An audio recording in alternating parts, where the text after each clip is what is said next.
जय हिंद दोस्तों। उत्तरांचल ज्ञानशाला में आपका स्वागत है। आशा करता हूँ आपकी तैयारी बहुत अच्छी चल रही होगी। और जैसा कि आप लोग जानते हैं कि अभी आने वाले समय में कई सारे एग्ज़ाम्स होने वाले हैं। जैसे यूके पीएससी है, उसमें आरओ एआरओ है, लोअर पीसीएस है, अपर पीसीएस है। और ये यूपीएससी में ईपीएफओ का एग्ज़ाम है, यूपी पीसीएस का एग्ज़ाम है। ठीक है। और यूके ट्रिपल एससी के कुछ एग्ज़ाम हैं। यहाँ की यूपी का एग्ज़ाम है, एसएससी का फॉर्म आजकल आए हुए हैं, एसएससी का एग्ज़ाम। और एसएससी में भी जीके का रोल बढ़ गया है। ठीक है। आईबी, सिक्योरिटी असिस्टेंट, सीडीएस अभी हुआ है, सीडीएस का एग्ज़ाम। उसके अलावा और भी कई सारे एग्ज़ाम होते रहते हैं यूपीएससी के। और सीडीएस सेकेंड भी होगा साल के अंत तक। तो दोस्तों, हर एग्ज़ाम में आपको पता है कि करंट अफेयर का बहुत बड़ा महत्व है। और आज के समय में करंट अफेयर का महत्व बहुत बढ़ते जा रहा है। अभी परीक्षा में ऐसे प्रश्न आते हैं जो आपको सामान्यतः कई बार मैगजीन में नहीं मिलते। आप बहुत अच्छी कोई मैगजीन पढ़ोगे, 10 यूट्यूब चैनल पढ़ोगे, आपको कई सारे क्वेश्चन मिलेंगे, कई सारे नहीं भी मिलेंगे। कभी कभी तो ऐसा होता है कि कुछ भी नहीं मिला, एकदम से अलग करंट अफेयर आ रहा है और हम सोचते हैं कि अरे कहाँ से पूछ लिया, क्या पूछ लिया।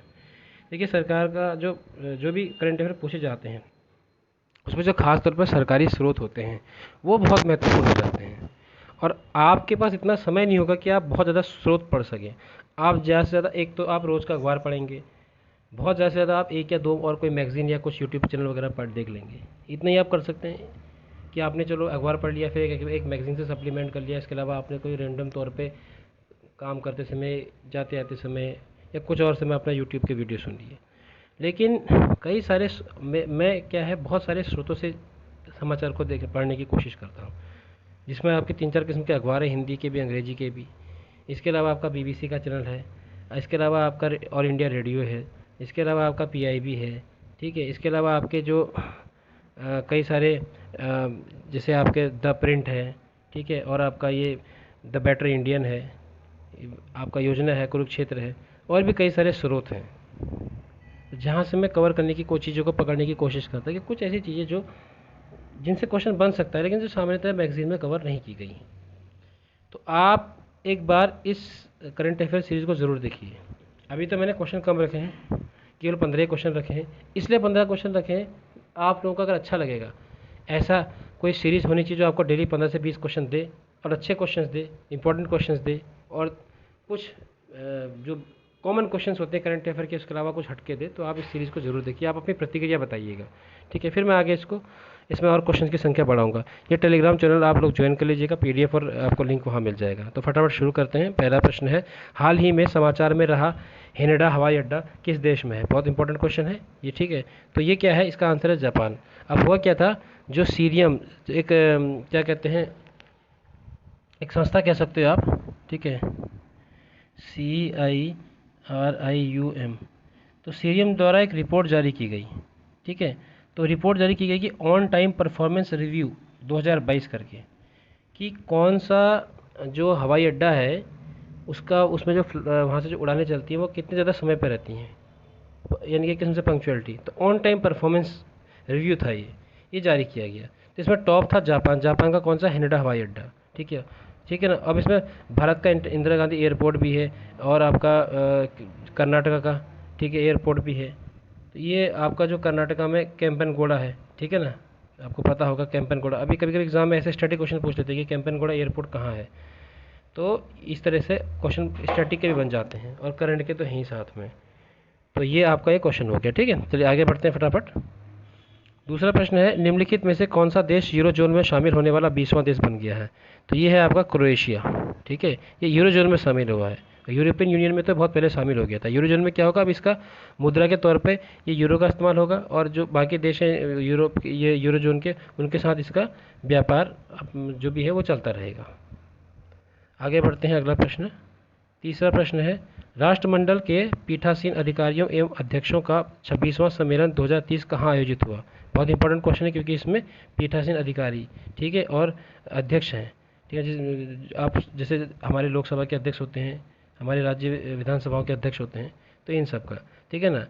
और ये, लेकिन ये कहाँ के अध्यक्षों की बात करें? राष्ट्रमंडल के पीठासीन अधिकारियों एवं अध्यक्ष, तो राष्ट्रमंडल की बात कर रहा है।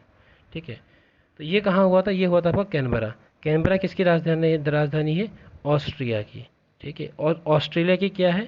ठीक है, वो आपको कमेंट बॉक्स में बताना है।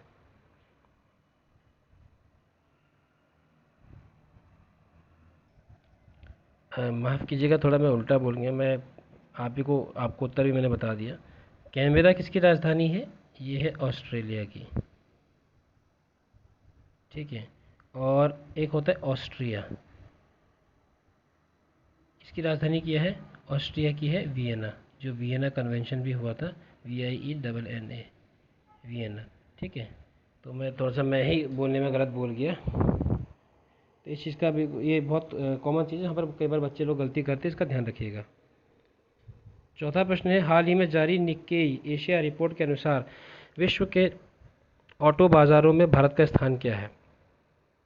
तो टॉप में तो है चाइना, अब भारत है तीसरे नंबर पर। ये इम्पोर्टेंट इसलिए है क्योंकि पहले जापान था तीसरे नंबर पर, तो भारत ने जापान को पीछे कर दिया और अभी तीसरे नंबर पर आ गया। ठीक है, तो ये तीसरा स्थान। पांचवा प्रश्न है, हाल ही में अमेरिकी पत्रिका फोर्ब्स द्वारा जारी विश्व की उच्चतम भुगतान पाने वाली 25 महिला एथलीटों की सूची में भारत की PV सिंधु को कौन सा स्थान प्राप्त हुआ है? तो ये एथलीटों की सूची जारी की गई है। ठीक है, किसके पास कितना धन संपत्ति पैसा है, ये वाली सूची।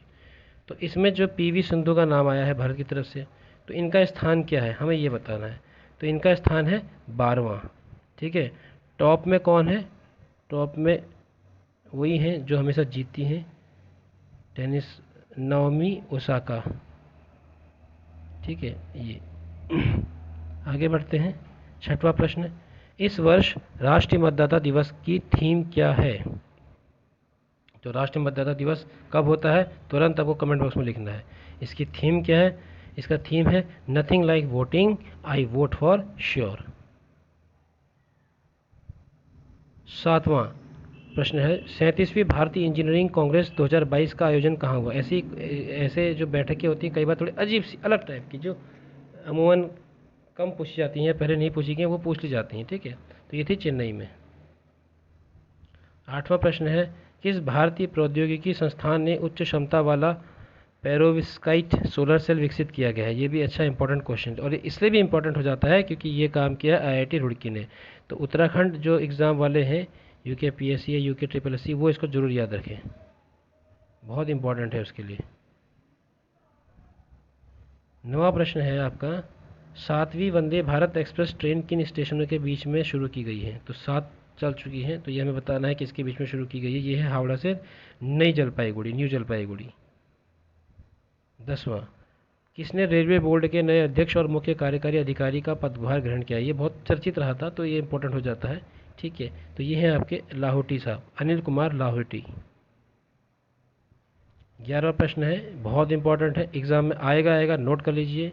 फीफा विश्व कप 2022 के बाद जारी फीफा विश्व रैंकिंग में भारत का स्थान क्या है? रैंकिंग कई बार पूछ लेता है। ठीक है, 11वें का है आपका तो बहुत महत्वपूर्ण है, तो ये हो जाएगा भारत का 106वां स्थान है। ठीक है। 12वां प्रश्न है, अंबेडकर अ लाइफ किताब किसने लिखी है? तो ये किताब लिखी है आपकी शशि थरूर जी ने। 13वां प्रश्न, 48वीं राष्ट्रीय सीनियर महिला शतरंज चैंपियनशिप 2022 का खिताब किसने जीता? ये राष्ट्रीय स्तरीय चैंपियनशिप है, इसलिए ये इंपॉर्टेंट होती हैं। ठीक है, तो ये है दिव्या देशमुख। 14वां प्रश्न, बांग्लादेश में किस देश के सहयोग से पहली मेट्रो रेल शुरू की गई है? बहुत इंपॉर्टेंट क्वेश्चन है, ये बहुत ही इंपॉर्टेंट है क्योंकि बांग्लादेश हमारा पड़ोसी भी हो जाता है इसलिए, और एशिया रीजन में क्या हो रहा है तो हमें पता होना बहुत ज़रूरी है। ठीक है, तो ये है आपका जापान के सहयोग से, जापान यहाँ पर इस एक प्रोजेक्ट पे काम कर रहा है। तो ये 14 ही प्रश्न मैंने आज रखे हैं, तो ये यहाँ पर हमारा जो है आज का करंट अफेयर समाप्त होता है।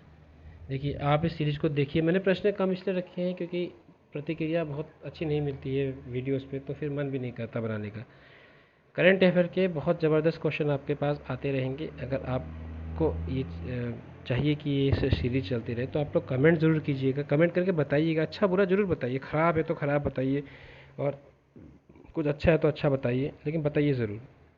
ठीक है, इसके पीछे बड़ा प्रयास लगता है क्योंकि पढ़ना बहुत आसान है, कुछ चीज़ें तो आपको हर एक यूट्यूब चैनल वाले बना ही रहे हैं, कुछ प्रोफेशनल वाले भी हैं जिनका रोज़ का काम है वो बना रहे हैं, या कई सारी मैगज़ीनें आती हैं, लेकिन कुछ चीज़ें ऐसी होती हैं जो एक तो करंट से स्टैटिक कैसे निकालना, और दूसरा कुछ ऐसी चीज़ें होती हैं जो हर मैगज़ीन वाले कवर नहीं करता।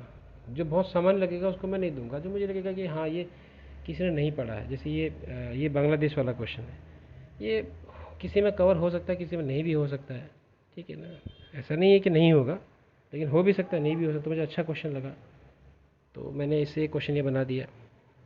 तो ऐसे बहुत सारे क्वेश्चन, क्योंकि मैं बहुत चीज़ें, बहुत सारे स्रोतों को देखता हूँ, तो बहुत ऐसे ऐसे चीज़ें मिल जाती है जो लगता है कि हाँ यार ये किसी मैगजीन ने वाकई में कवर नहीं किया होगा। इसके अलावा जो एग्ज़ाम हो रहे हैं बीते हुए, उनके आधार पे कैसे कैसे प्रश्न वहाँ पर बन रहे हैं। ठीक है, चलिए इसके साथ आज का ये सेशन समाप्त करते हैं। धन्यवाद, जय हिंद। इसको शेयर जरूर कीजिएगा।